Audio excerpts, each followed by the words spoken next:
Débat TLV. Quels objectifs pour les candidats? Emmanuel Macron, répondre aux critiques.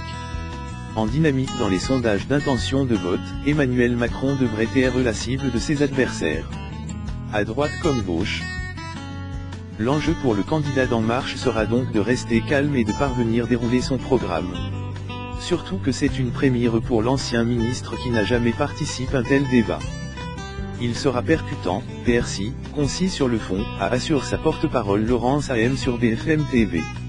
Je ne pense pas que ces débats changent tout. Ils permettent de cristalliser des choses qui sont des JL, indiqué dimanche. Le principal concerne dans le JDD. Elle encore, Emmanuel Macron devra montrer qu'il n'est pas dans la continuité de François Hollande, mais aussi expliciter son et droite et gauche.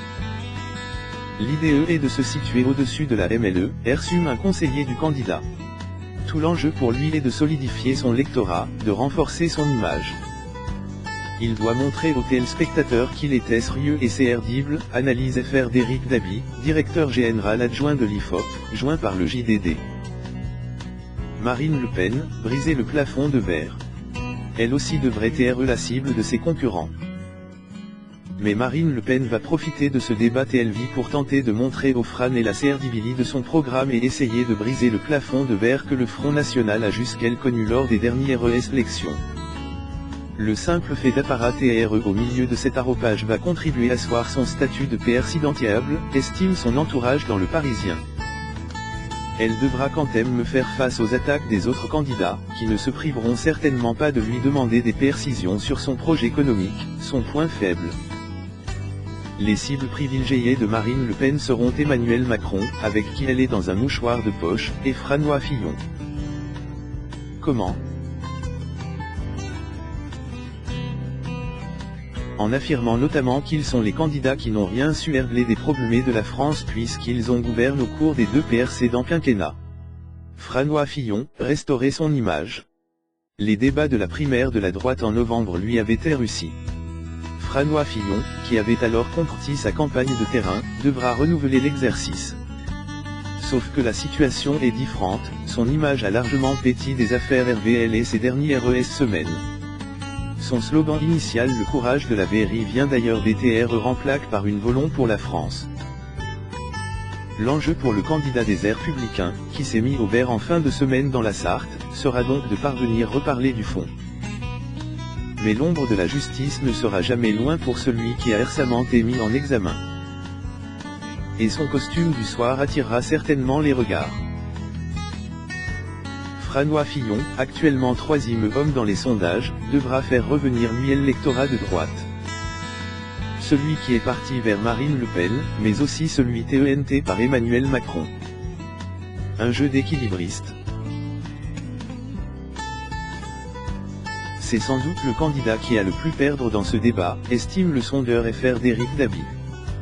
C'est quelqu'un qui aime bien les confrontations et ce soir, ce sera une confrontation de projet, indique l'AFP le porte-parole de François Fillon, Guilherme Chartier, qui assure que le débat n'est pas l'occasion d'abattre tel ou tel concurrent. Benoît Hamon, présidentialiser sa stature.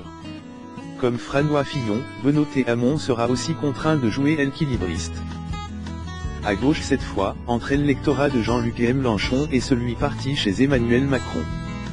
Son potentiel électoral se situe 30%, dont 16% sont aujourd'hui TENTS par d'autres candidats. Il faut exploiter ce potentiel électoral, expliquait Jean-Marc Germain, le co-directeur de campagne du candidat socialiste. APRS la présentation de son programme jeudi et son meeting de Bercy réussi dimanche, Benoît Hamon essaiera de retrouver la dynamique de la primaire. Sur la forme, les débats TLVS, il connaissait, puisqu'il lui avait permis de se faire mieux connaître en janvier et de se crédibiliser lors du scrutin de la gauche. À l'époque, c'était Hmatic avait été au séjour d'échange. Pas SR qu'il en soit de M lundi soir. À part peut-être pour son revenu universel, qui fait l'objet de nombreuses critiques. Et si Benoît Hamon et Jean-Luc Mélenchon ont acte un pacte de non-agression, il faudra quand même pour le socialiste comme pour le candidat de la France insoumise montrer sa différence, un lectorat parfois en manque de REPRES. Jean-Luc Mélenchon, asseoir sa différence.